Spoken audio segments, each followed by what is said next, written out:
If we view the development of the ego through the lens of the evolution of consciousness, we can see the importance that this evolutionary step plays.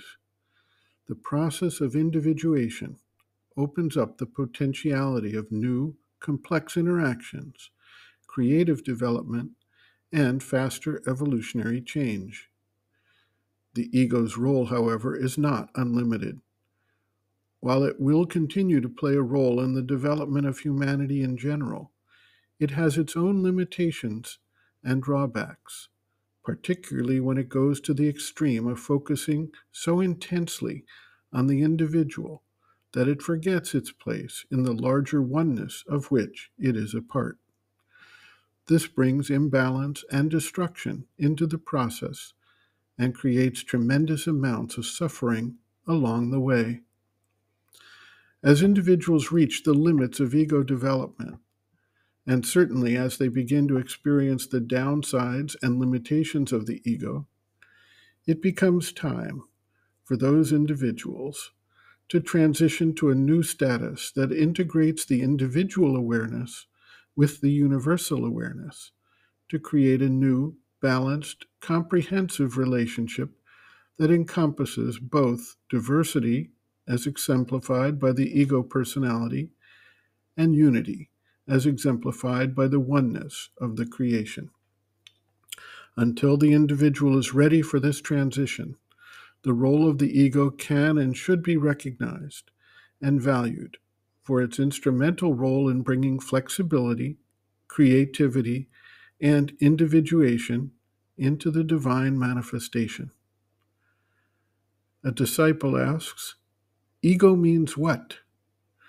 The mother writes, "I think it is the ego that makes each one a separate being in all possible ways. It is the ego which gives the sense of being a person separate from others.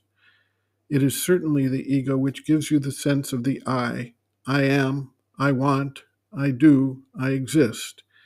Even the very famous I think, therefore I am, which is, I am sorry, but I think it is a stupidity, but still, it is a celebrated stupidity. Well, this too is the ego. What gives you the impression that you are Manoj is the ego, and that you are altogether different from this one and that one. And what prevents your body from melting away like that, dissolving in a common mass of physical vibrations, is the ego. What gives you a definite form, a definite character, a separate consciousness, the sense that you exist in yourself, independently of all others, indeed, something like that.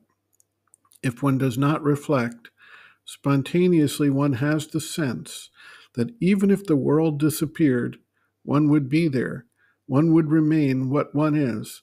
This is, of course, the superego. Certainly, if one were to lose one's ego too soon, from the vital and mental point of view, one would again become an amorphous mass. The ego is surely the instrument for individualization, that is, until one is an individualized being, constituted in himself, the ego is an absolutely necessary factor.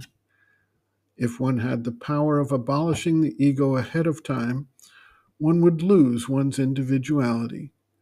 But once the individuality has been formed, the ego becomes not only useless, but harmful. And only then comes the time when it must be abolished. But naturally, as it has taken so much trouble to build you, it does not give up its work so easily, and it asks for the reward of its efforts, that is, to enjoy the individuality. End quote. Reference, Sri Aurobindo and the Mother, Our Many Selves, Practical Yogic Psychology, Chapter 3, Becoming an Individual, pages 107 to 108.